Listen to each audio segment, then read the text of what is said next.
চলতি মাসে বিজেপির প্রার্থী ঘোষণা। চলতি মাসের শেষের দিকে প্রার্থী ঘোষণা করতে চায় বিজেপি নেতৃত্ব। সামনে লোকসভা নির্বাচন, আর লোকসভা নির্বাচনকে সামনে রেখে মূলত দুর্বল কেন্দ্রগুলিতে নজর বিজেপি নেতৃত্বের। এবং চলতি মাসেই বিজেপি নেতৃত্ব মূলত দুর্বল যে কেন্দ্রগুলি রয়েছে, বিজেপির শক্ত ঘাঁটি নয়, সেই সমস্ত কেন্দ্রে প্রার্থী ঘোষণা করতে পারেন, এমনটাই সূত্র মারফত জানা যাচ্ছে।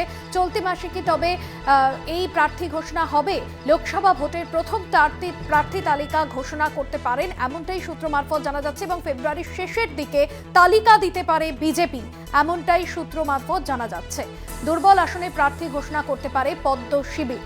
পলিটিক্যাল এডিটর আশিস চট্টোপাধ্যায় রয়েছেন আমাদের সঙ্গে ফোন লাইনে। আশিস দা, দুর্বল কেন্দ্রগুলিতে মূলত প্রথম প্রার্থী তালিকা প্রকাশ করবে বিজেপি। মূলত কোন কোন স্ট্র্যাটেজি রয়েছে এই প্রার্থী তালিকায় প্রকাশে বিজেপি?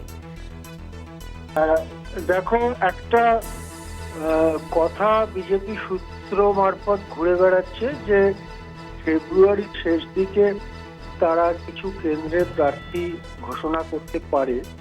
যদিও এদেশে নির্বাচনের ব্যাপারে একটা প্রথা বা একটা চালু রীতি হচ্ছে, নির্বাচন ঘোষণা হবার পরেই প্রার্থী তালিকা ঘোষণা করা হয়। ভাগে ভাগে হতে পারে, একসাথে হতে পারে, যে কোনো ভাবেই হোক, নির্বাচনের বিজ্ঞপ্তি ঘোষণার পরেই সেটা হয়।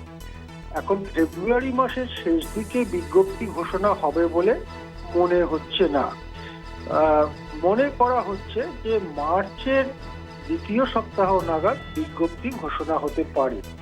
তাহলে বিজ্ঞপ্তি ঘোষণার আগেই প্রার্থীদের একটা অংশ ঘোষণা করার ব্যাপারে বিজেপির এই তৎপরতা, সেটা বেশ লক্ষণীয় ব্যাপার।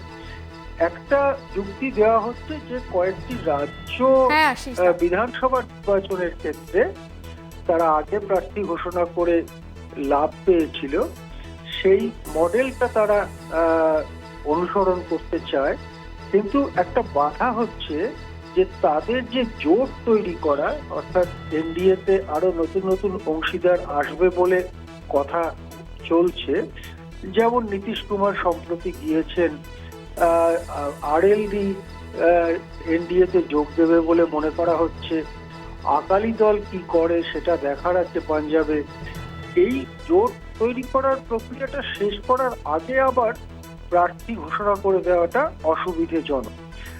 যদি এই জোট গঠনের প্রক্রিয়াটা শেষ হয়ে যায়, তাহলে কিছু কেন্দ্রে তারা প্রার্থী ঘোষণা করে, বিশেষ করে দুর্বল কেন্দ্রগুলোতে যেখানে তারা কখনো জেতেনি, বারবার দ্বিতীয় বা তৃতীয় হয়েছে, সেই কেন্দ্রগুলোতে আগে থেকে প্রার্থী ঘোষণা করে একটু লম্বা সময় ধরে প্রচার করবার একটা রণনীতি বিজেপি শিবির থেকে নেওয়া হচ্ছে বলে বিজেপি সূত্র মারফত কতগুলো খবর আমাদের কাছে আসছে। একদমই, ধন্যবাদ আশিস দা।